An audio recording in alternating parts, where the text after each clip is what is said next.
भुवन् सनातम् यत्र यत्र रघुनाथकीर्तनं तत्र तत्र कृतमस्तकाञ्जलिं वाष्पवारि परिपूर्णलोचनं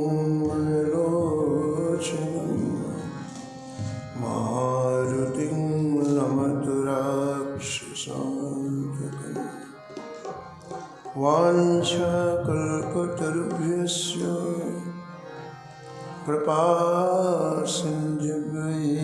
च पतितानां पावनेभ्यो श्रीवैष्णवेभ्यो नमो नमः। भक्त भक्ति भगवन्त गुरु चतुर्नाम इनके पद वंदन किए नासत विघ्न बने हरजू आय विराजिए कथा सुनहु इतिहास तुम श्रोता या माल के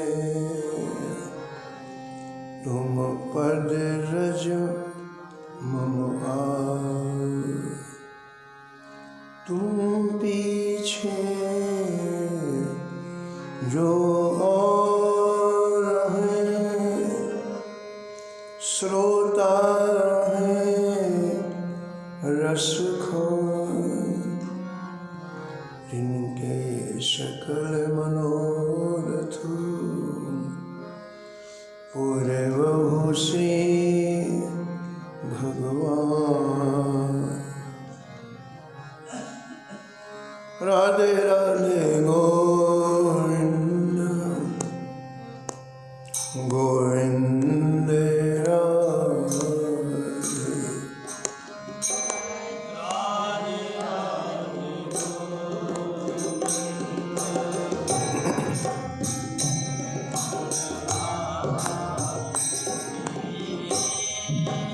राधे राधे गोविंद गोविंद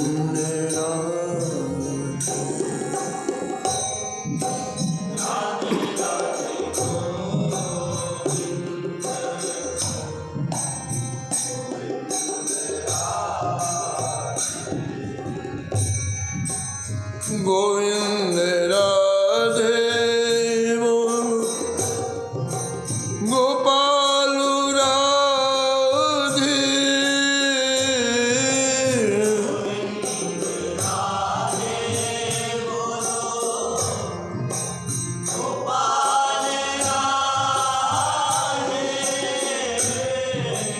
राधे राधे गोविंद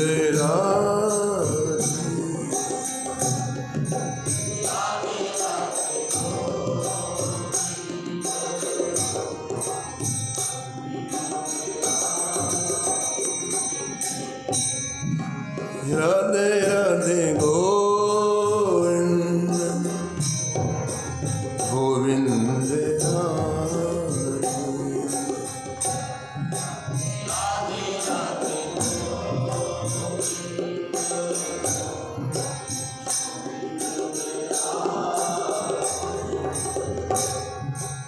गोविंद राधे बोलो गोपाल राधे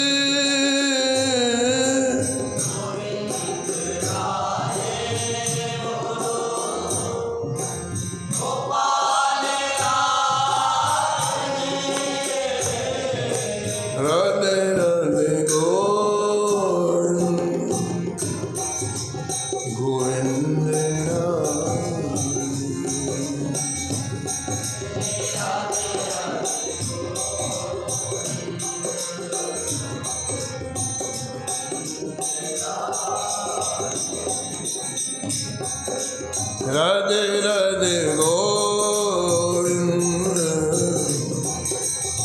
गोविंद राधे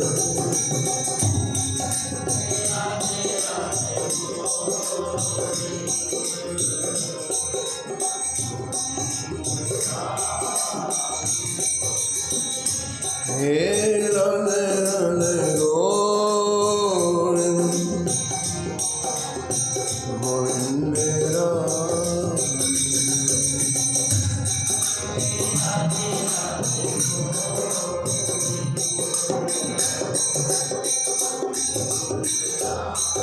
श्री जानकी वल्लभ की, श्री मंगल मूर्ति हनुमान जी महाराज की, सकल कर श्री भक्तमान जी की, सब संत भगवान की, श्री स्वामी अग्रदास जी महाराज की, श्री नाभाजी महाराज की, श्री प्रियादास जी महाराज की, श्री वृंदावन धाम की, श्री बांके बिहारी लाल की, श्री राधा वल्लभ लाल, श्री गिरिराज जी महाराज की, श्री यमुने महारानी की, श्री राम नाम महाराज की, श्री महाराज जी की। जय जय श्री राम।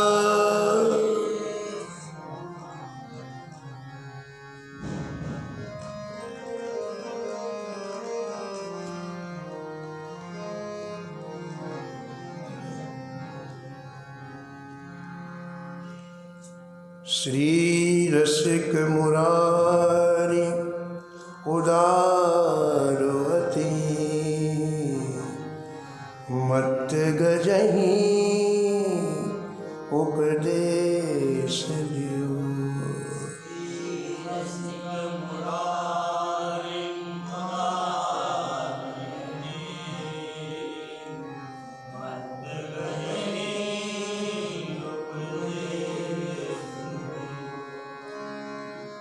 तन मन धन परिवार सहित सेवत संतन कहाँ।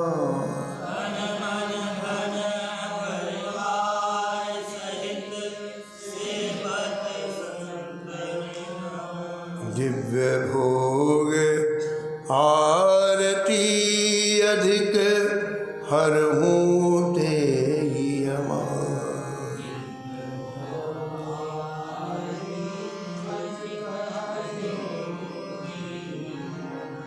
श्री वृंदावन चंद्र श्याम श्यामा रंग भीने।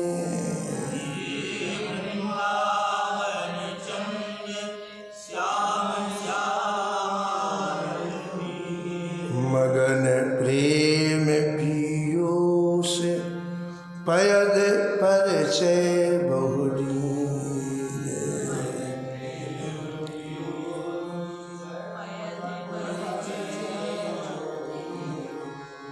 श्री हरि प्रिय श्यामानंद बरो।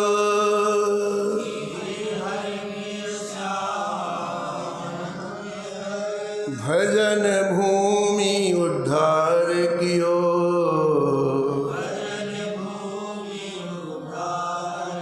श्री रसिक मुरार उदारयति।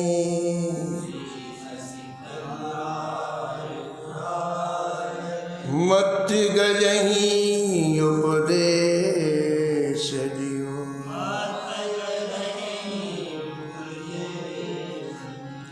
प्रतः स्मरणीय परम वंदनीय श्री भक्तमाल के रचयिता श्री नाभा गोस्वामी जी इस छप्पे में परम भागवत परम रसिक श्री रसिक मुरारी जी महाराज का स्मरण किया है और निष्कर्ष के रूप में कहते हैं कि रसिक मुरारी जी अत्यंत उदार थे, जिन्होंने एक उन्मत्त हाथी को उपदेश दिया। मनुष्यों को जो भगवान के चरणों में लगा दे उसे उदार कहते हैं, लेकिन एक पशु को जो भगवान के चरणों से जोड़ दे उसे श्री रामाजी महाराज अति उदार कहते हैं। तो कल आप श्रवण कर रहे थे कि श्री रसिक मुरारी जी ने उस राजा का हृदय परिवर्तन कर दिया। नवाब का जो क्रूर था, संतों के प्रति जिसके हृदय में बड़ी दुर्भावना थी, और उस हाथी का हृदय परिवर्तन कर दिया जिसने हजारों लोगों को मौत के घाट उतार दिया था। इतना क्रोधी था, इतना क्रूर था। श्री रसिक मुरारी जी ने उस गज का नाम गोपाल दास रखा और उसे शिक्षा दी कि अब तुम हिंसा नहीं करना, तुम भी भगवान का नाम जपो। वैष्णव बना दिया। जब रसिक मुरारी जी नवाब के हाथ से आने लग गए तो श्री गज गोपाल दास जी भी श्री रसिक मुरारी जी के साथ में आए और यहाँ संतों के समाज में आकर के जैसे उपदेश दिया था उसी तरह से आप जीवन व्यतीत करने लग गए।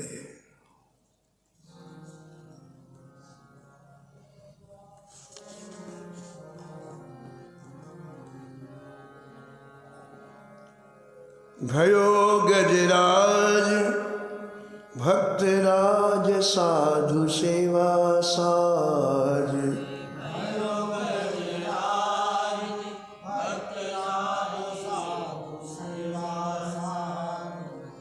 संतन समाज देख करत प्रणाम है।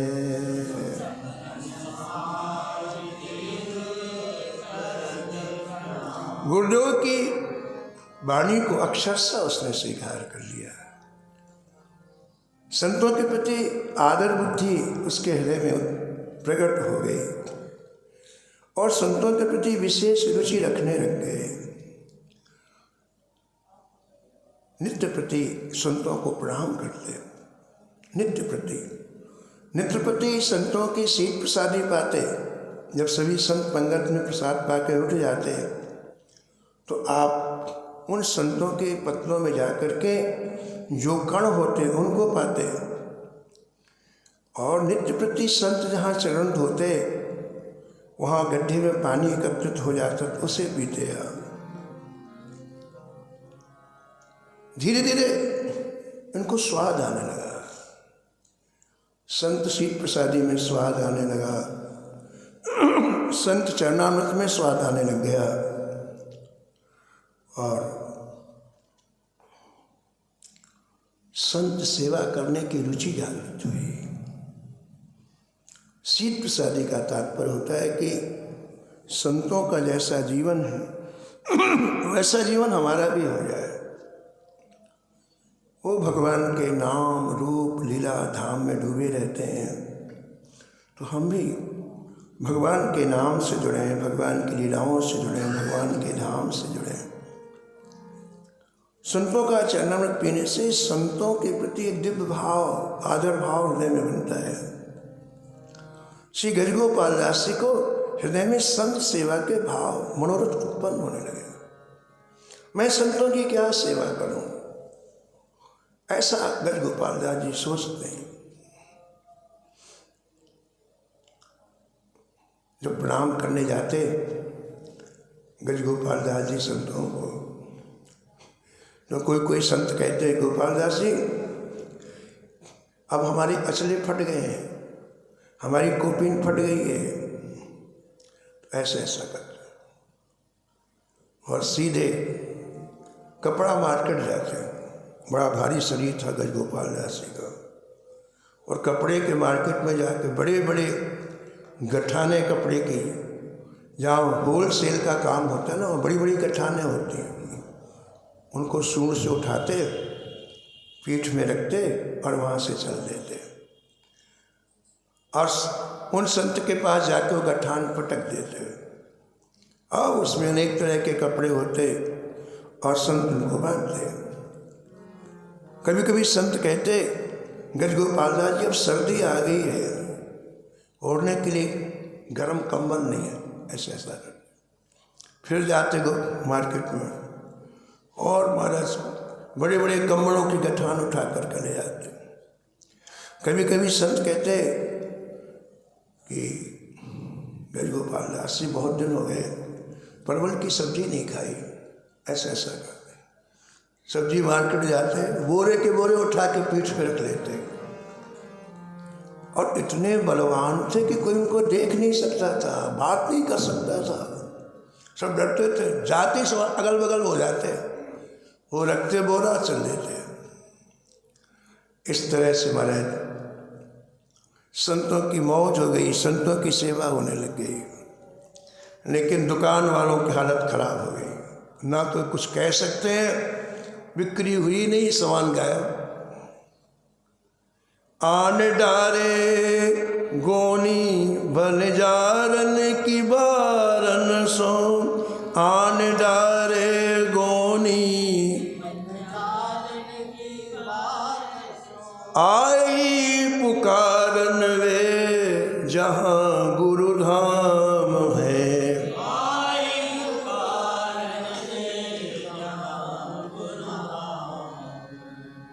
जब कई दिन हो गए तो बंजारे बने व्यापारी, हमने सोचा कि क्या करें भैया, धंधे चौपट हो गया।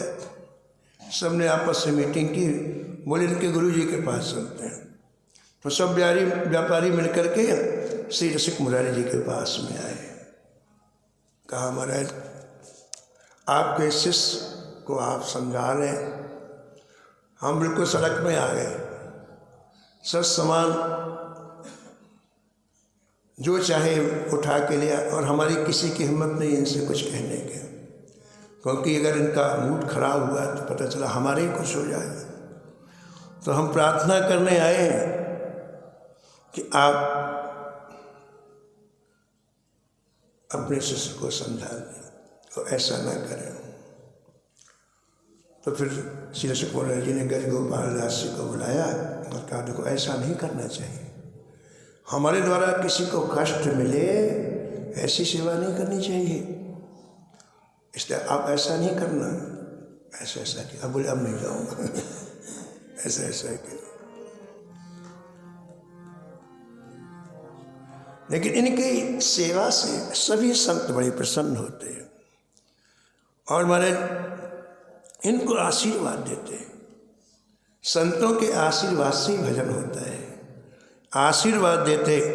और परिणाम क्या होता है, गजगोपाल दास जी की जो प्रीति थी वो उत्तरोत्तर बढ़ती जाती है और इतना लगाव संतों का इनसे हो गया, इतना लगाव हो गया। ग्रंथकार कहते हैं कि श्री रसिक मुरारी जी संतों को बहुत चाहते थे, तो रसिक मुरारी जी के साथ हजारों संत नित्य रहते थे और कभी कभी जीवों के कल्याण के लिए श्री रसिक मुरारी जी जमात निकालते।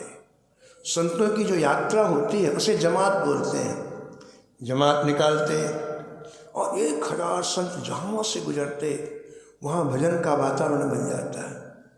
संत बिना हरिनाम के चलते नहीं, ये हरिनाम संकीर्तन करते और जहाँ रुकते वहाँ हरि कथा करते, जहाँ रुकते वहाँ भजन करते। एक नगर का वातावरण, एक गांव का वातावरण भजन का बन जाता।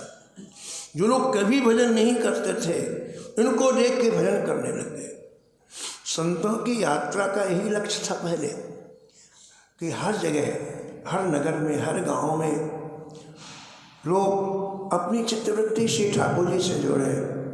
इसी हेतु से आप साल में कई बार जमात निकालते, संतों की यात्रा निकालते, ऐसा प्रियदास से ने करें। संत सत 5, संत सत 5, 7 संग जित जात तितो। संत सत 5, 7 संग जित लोग उठ धावे लावे, सीधे बहु भीर है।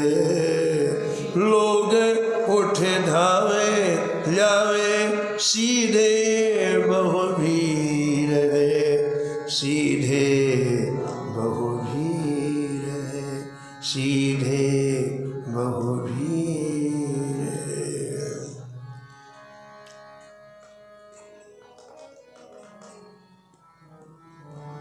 जमात चलती संतों के। अब बूढ़े बूढ़े संत भी होते हैं, अब उनके पास आसन होता है, उनके पास अपना सामान होता है। अब पहले पैदल यात्रा होती थी, तो बूढ़े संत गजगोपाल दास जी के पास आते हैं, बोले गुरु भाई ये सामान रख लो पीठ में, बोले लाओ सूट से उठाते अपनी पीठ में रख लेते। ऐसे सैकड़ों संतों का सामान अपनी पीठ में रख लेते और बड़े खुश होते हो। जब ये चलते तो चारों तरफ से लोग स्वागत के लिए आते संतों का, इतनी जमात लंबी चलती। तो गांव का जो मुखिया होता वो पूछता, महाराज इस संत में महंत जी कौन है? तो सब संत कहते यही महंत है गजगोपाल दास जी को। लोग कहते बोले हाँ वही है। ऐसा क्यों? ऐसा इसलिए कि वास्तव में जो सेवा करता है वही महंत होता है, वो गद्दी गद्दा में बैठने वाले महंत नहीं होते हैं। जो संतों की सेवा करे वो, अरे कितनी सेवा करते बताओ, सैकड़ों संतों का सामान अपने पीठ में लेके चलते, बोले यही महंत। अब तो महाराज इनकी बड़ी आरती पूजा माला और सब प्रणाम करते इनको। इस तरह से महाराज चारों तरफ धूम मच गई गजगोपाल दास जी की कि देखो भाई ये कितना समझदार है, इतनी समझदारी से काम करते संतों के साथ कि ऐसा लगता है कि ये हाथी नहीं ये मनुष्य है। तो चारों तरफ जब इनके बुद्धिमत्ता की, इनके विवेक की चर्चा होने लग गई, तो कहते हैं कि बंगाल में एक नवाब था, उसके कानों में भी गजगोपाल दास की चर्चा गई कि गजगोपाल दास इतने विवेक, इतने बुद्धिमान है, जो कहो तुरंत तो काम कर देते हैं। तो अपने अधिकार में था, अपने शासन में था। उसने एक पत्र लिखा श्री सुकुमारी जी को कि आप हमारे राज्य में रहते हैं, इसलिए हमारा युद्ध पड़ोसी देश से चल रहा है और हमें हाथियों की आवश्यकता है, तो आप अपने गजगोपाल दास से कह के 20 हाथी जंगल से हमें पकड़वा दीजिए। ये बहुत ज़रूरी काम है, आप इसकी उपेक्षा नहीं करिए। बड़े अधिकार से उसने एक पत्र श्री रसकुमारी जी को लिखा। रसकुमारी जी ने विचार किया कि जिसके हाथ में शासन है उससे उलझने से कोई लाभ नहीं। आपने बुलाया गजगोपाल दास से, कहा देखो भैया ऐसी ऐसी बात है तो इनको आप भी साथी पकड़वा दो।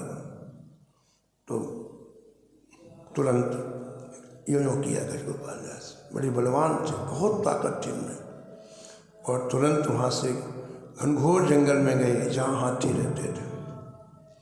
उन हाथियों को आपने दौड़ाया और जब दौड़ाया तो थक करके एक गड्ढे में गिर गए 20 हाथी, और नवाब के लोगों ने उन हाथियों को पकड़ लिया, युद्ध में लगे, युद्ध हुआ, इस तरह से विजयी हुआ। तो उसको लालच बढ़ गई, उसने कहा अरे राम इतना विवेकवान हाथी यदि हमारी सेना में रहे तो हम हर जगह विजय प्राप्त करेंगे। तो उसने अपने लोगों से कहा कि किस धोखा देकर इसको पकड़ा जाए। ये जंगल जाते ही होगा चढ़ने के लिए या एकांत में जब रहे तो धोखा देकर इसको पकड़ करके ले आओ और अपनी सेना में मिला लो। सैकड़ों आदमी गजगोपाल दास जी को पकड़ने के लिए महाराज घूमने लग गए, लेकिन इतने बलवान गजगोपाल दास जी, इतने बलवान कि जिसकी तरफ आंख उठा के देखने थर्रा जाता था, भाग जाता था, तो कोई पकड़ने में समर्थ नहीं हुआ। नवाब के पास जाकर लोगों ने कहा कि उसके सामने हम लोग ठहर नहीं सकते। तो उसने कहा कि देखो जो हाथी को पकड़ के लाएगा उसे 1 लाख रुपये इनाम मिलेगा, और उस जमाने में 1 लाख का बड़ा महत्व। तो कुछ लोगों ने महाराज पता लगाया कि एक सम्मान किसका करता है, इसके हृदय में सम्मान किसके प्रति है। तो लोगों ने बताया कि संतों के प्रति बड़ा सम्मान है। तो उन दुष्टों ने कहा कि एक काम करते हैं, हम लोग साधु बन जाते हैं, और साधु बन जाएंगे तो हमको प्रणाम करने के लिए आए, और प्रणाम करने आए उसी समय हम इसको बड़ी बड़ी सांकलों से बांध लेंगे। बस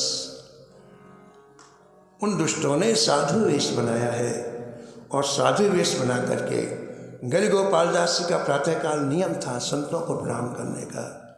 वो लोग भी थोड़ी दूर खड़े हो गए हैं, गज गोपाल दास जी को प्रणाम करने के लिए गए हैं। जैसे प्रणाम किया है, मोटी मोटी सांकल से उनके पैर बांध लिए। ये संतों से नहीं बोलते थे, ये संतों को आदर भाव से देखते थे, इसलिए चुपचाप खड़े रहे। साधु एक गयो, हाँ साधु एक गयो, गह लियो भेष दास तन।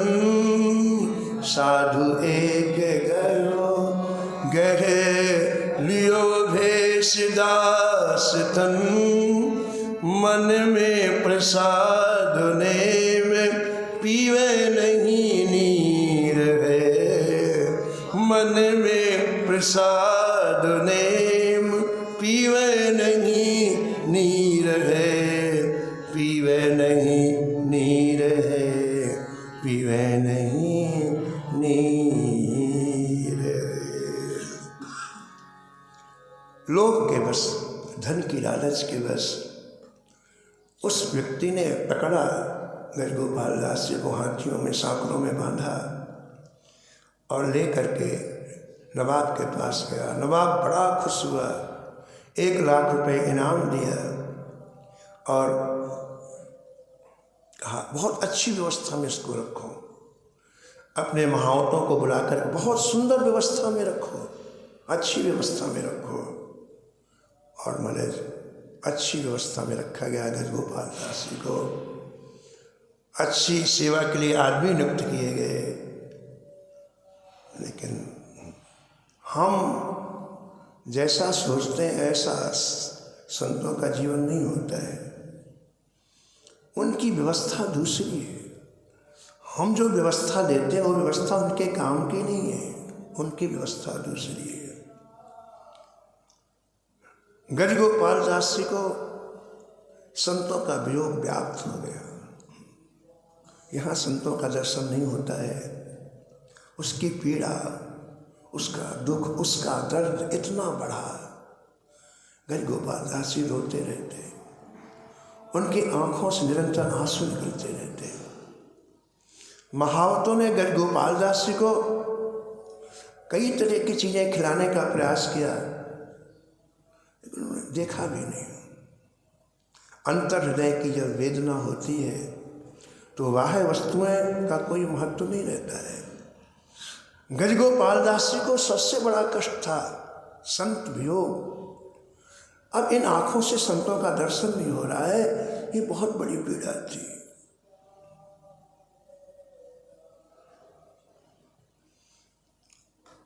बिछुरत एक, बिछुरत एक, प्राण हर ले। बिछुरत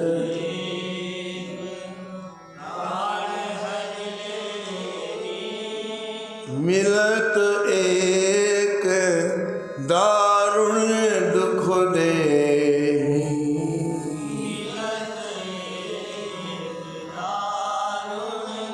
असज्जन मिलते हैं तो हृदय को बड़ी पीड़ा होती है। सज्जन का वियोग होता है तो हृदय को बड़ा कष्ट होता है। एक प्राणों को हरण करने वाला कष्ट होता है, एक प्राणों को दुख देने वाला कष्ट होता है। संत का वियोग गज गोपाल दास जी को व्यथित कर दिया। मीरा जी की ननद का नाम ऊदा था। ऊदा ने मीरा जी से कहा, भाभी तुम राज परिवार की हो और तुम संतों के सामने नृत्य करती हो, गीत गाती हो, पद गाती हो, ये हमारे राज दरबार की मर्यादा के खिलाफ है। इसलिए संतों की रोक लगाओ। आपके मंदिर में कोई संत नहीं आने पाए। इससे राज दरबार की मान्यता समाप्त हो रही है। मीरा जी ने क्या कहा? मीरा ने कहा, उदार तू मत आया कर, जो लोग को संत अच्छे नहीं तू बिल्कुल नहीं आया कर, लेकिन संत तो मेरे प्राण है, संत मेरे प्राण है। क्या शरीर से प्राण जाने के बाद शरीर जीवित रह सकता है? नहीं रह सकता है। संत का वियोग शरीर से प्राण अलग होने के समान है। जा यहां से। तो गज गोपाल दास की पहली पीड़ा, संतों का दर्शन नहीं हो रहा है। दर्शन भी एक खुराक है। संतों के दर्शन से ठाकुर जी के भजन करने की प्रवृत्ति होती है। ये विशेष बात, संसार को देखने से संसार की तरफ प्रवृत्ति होती है, और संतों का दर्शन होना तो भजन करने की इच्छा होती है। गोस्वामी जी लिखते हैं, तुलसी साधु दरसते,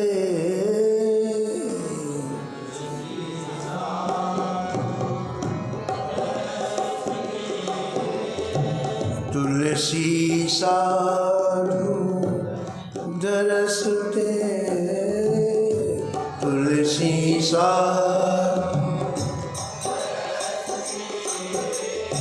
साहिब आवत याद।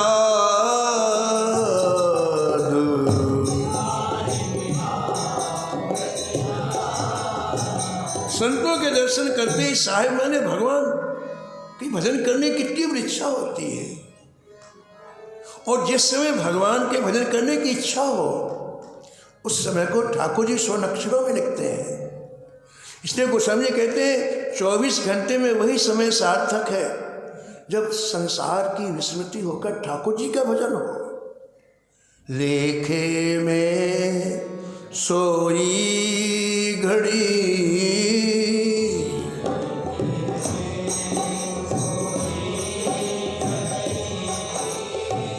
बाकी सब बर्बाद।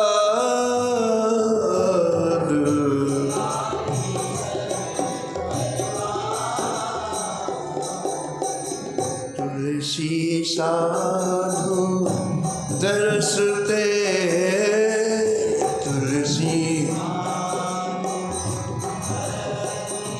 जय जय साहिब आवत याद।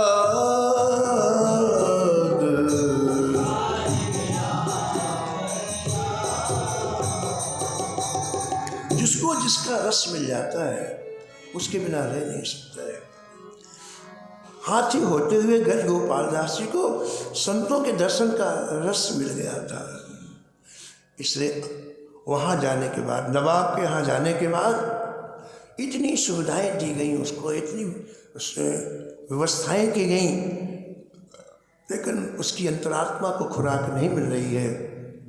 इसलिए खाना पीना बंद कर दिया, जल भी पीना बंद कर दिया। जल पीना क्यों बंद कर दिया? इसलिए कर दिया कि वो संतों का चरणामृत पीते थे।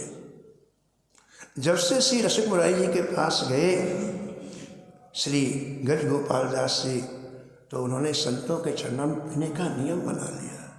वहाँ संतों का चरणामृत नहीं मिला तो जल पीना बंद कर दिया।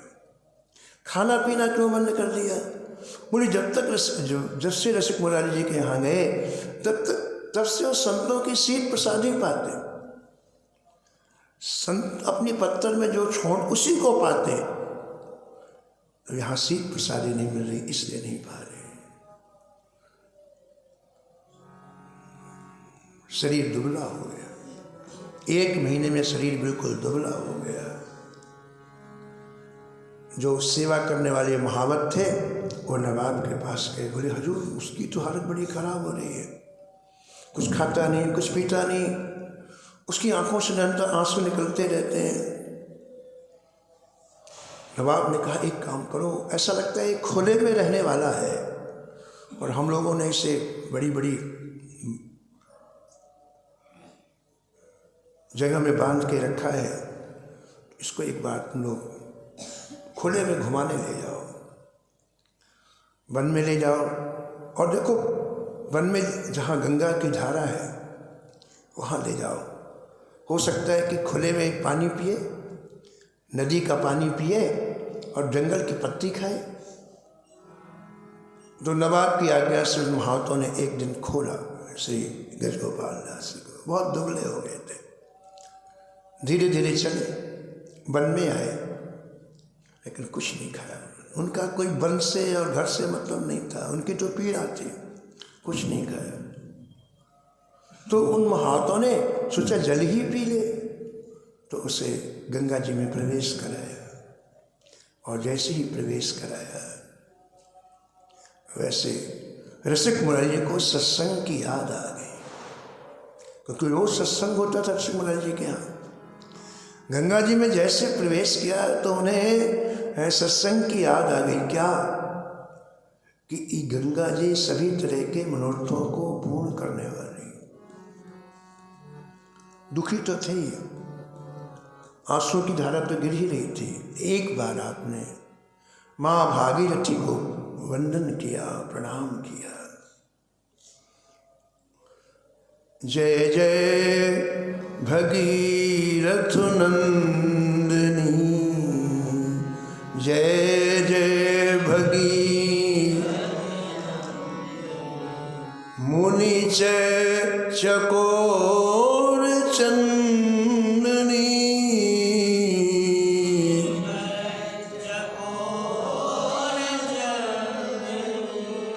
नरनाथ विबुध बंदनी,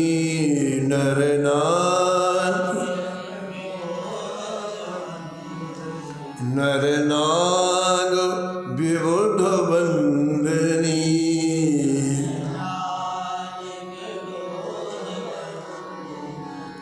जय जन्म बालिका विष्णुपद सरोज जासी, जय जन्म बालिका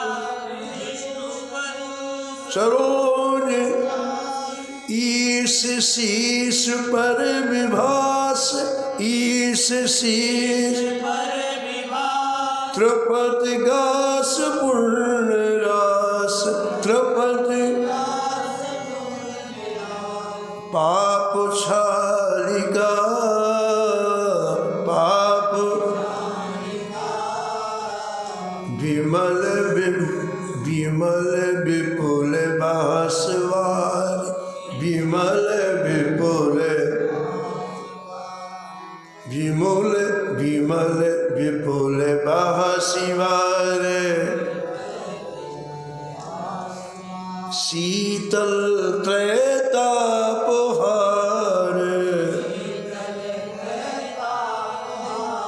भंवर बर विभंग तरो, भंवर बर विभंग तरंग मालिका, तरंग मालिका, पुरजन प्रजोपहार, पुरजन शोभित शशि धवल धार, भंजन भव पार भक्त कल्प थालिका, भंजन भव भार भक्त कल्प थालिका, निज तटवासी विहंग जल थल चर, निज तटवासी विहंग जल थल चर, पशु पतंग कीट जटिल तापस सब सरस पालिका, सब सरस पालिका, तुलसी तब तीर तीर, सुमिरत रघुवंश वीर, विचरत मति देहो मुनि, महेश कालिका,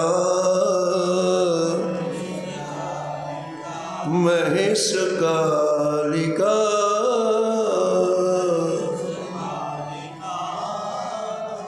हे गंगा माँ, आप जीवों की अंतिम समय के मनोरथ को पूर्ण करते हैं, मेरा भी आप एक मनोरथ पूर्ण करो।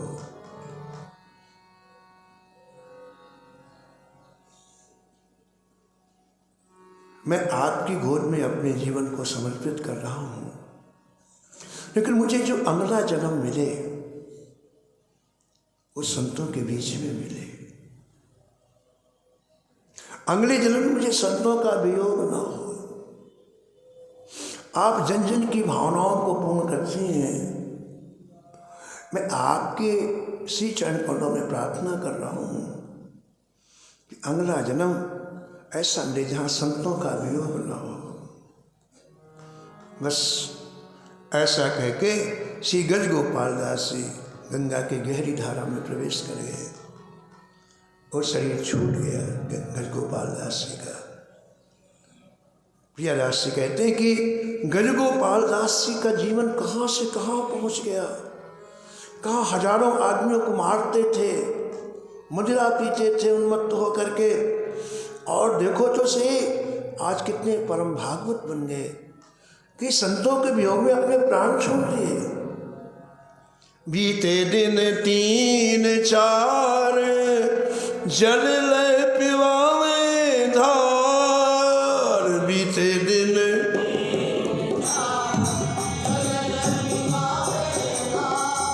गंगा जो निहार मदि तजो शरीर है।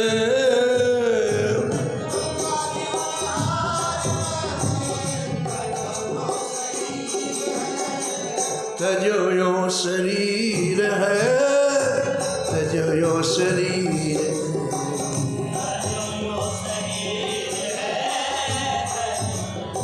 ऐसे गज गोपाल दास जी के चरणों में हम सभी साष्टांग दंडवत प्रणाम करते हुए उनसे प्रार्थना करते हैं कि जैसे आपकी निष्ठा संतों में थी, उस निष्ठा का एक कण हमें भी प्राप्त हो जाए।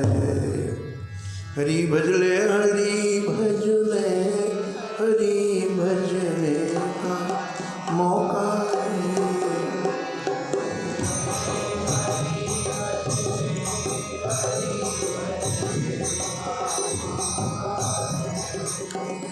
ये मौका चूक न जाए, ये मौका भी अनोखा है।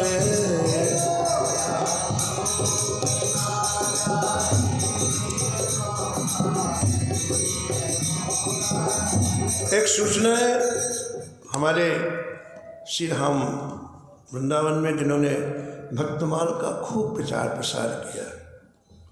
बक्सर वाले पूज्य श्री मामा जी, जिनका नाम गुरु प्रदत्त श्री नारायण दास जी था, पूज्य मामा जी की आज पुण्यतिथि है और यहाँ श्री शरणागत आश्रम में पुण्यतिथि महोत्सव मनाया जा रहा है। संतों की उपस्थिति में उनकी प्रसन्नता के लिए भक्तमाल में भक्तार्चन किया जाएगा। जो 1100 भक्त हैं उनको आवाहन और पुष्पों की अर्चा की जाएगी। फिर भक्तमाल के कुछ शब्दों का पाठ किया जाएगा। इसके बाद संत सेवा होगी और शाम को मामा जी ने जो रचनाएं की हैं, बड़ी सुंदर रचनाएं की हैं, उन रचनाओं का गायन होगा। तो आज पूज्य मामा जी के चरणों में हम सभी प्रणाम करें, वंदन करें। उनके चित्रपट की पूजा होगी, सामने विराजमान है, और उनसे प्रार्थना करें कि हमारे ऊपर भी कृपा दृष्टि डाल। हरि भजले हरि भजले, हरि भजने का मौका है।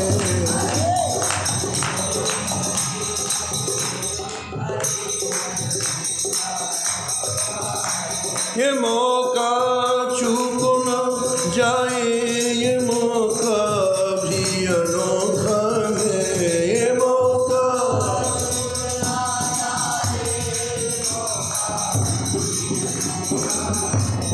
नमो नमो श्री भक्त सुमार, जाके सुन तुम महात्म न सके। हाँ और झरकत राधा नंदलाल। गदगद स्वर पुलकित अंग अंगनी, हाँ लोचन बरसत हसुअन जाल। उतर जात अभिमान व्याल विषे,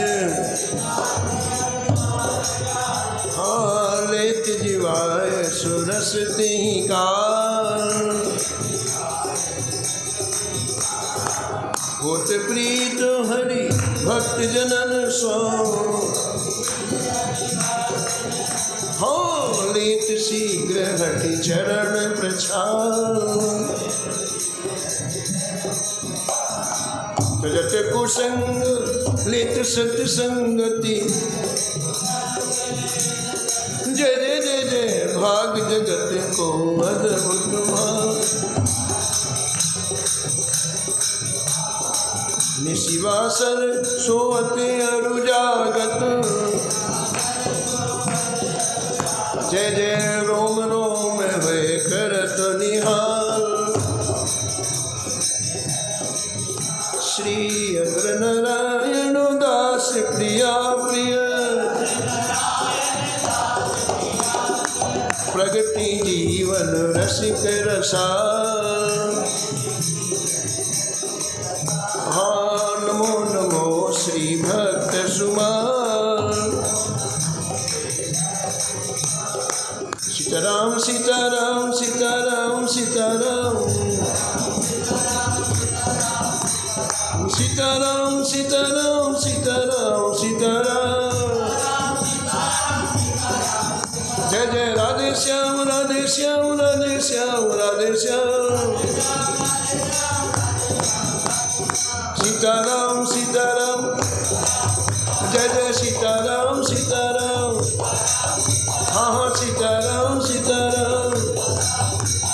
सीताराम सीताराम, सीताराम सीताराम, जय